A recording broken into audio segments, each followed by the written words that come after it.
Bonjour à tous, je me présente, je m'appelle Geoffrey, je suis animateur poney et aujourd'hui je vais vous proposer une petite vidéo sur les principales parties extérieures du cheval.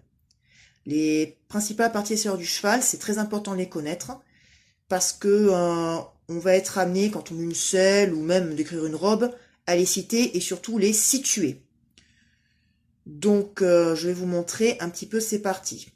Alors étant donné que nous sommes en confinement à cause du Covid-19, je ne peux pas aller sur les écuries où j'enseigne habituellement pour vous les montrer sur un vrai poney ou sur un vrai cheval. Alors on va utiliser une statue. Alors voilà notre statue. Quand on apprend les différentes parties extérieures du cheval, il faut déjà différencier trois grandes parties.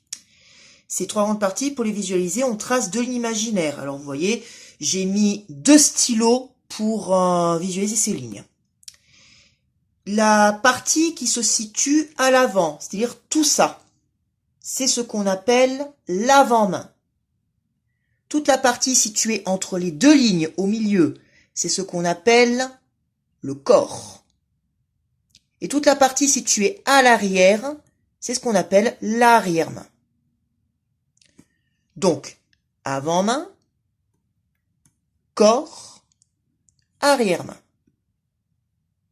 Voilà.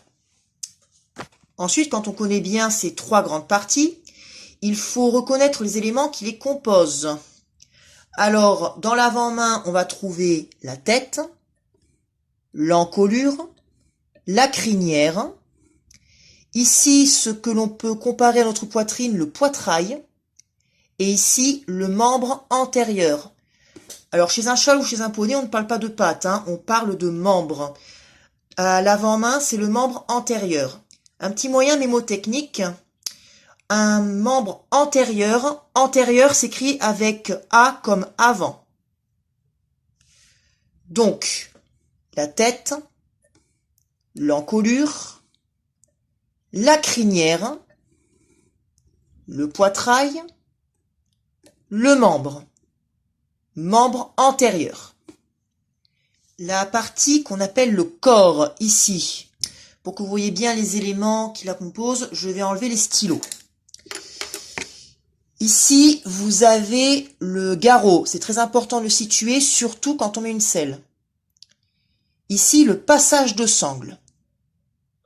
Le dos, les côtes, le ventre, les reins, le flanc.